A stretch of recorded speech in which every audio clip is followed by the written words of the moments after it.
ভাই, পড়ালেখা বাদ দিয়ে এখানে এসে বসে থাকা ঠিক না।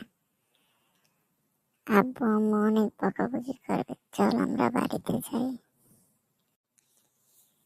আরে বোকা, তাতে কি হয়েছে? তারা কি দেখতে আছে? তারা তো কিছু জানেই না যে আমরা এখানে এসে বসে আছি। তারা বুঝতেই পারবে না যে আমরা ক্লাস ফাঁকি দিয়ে এখানে বসে আছি।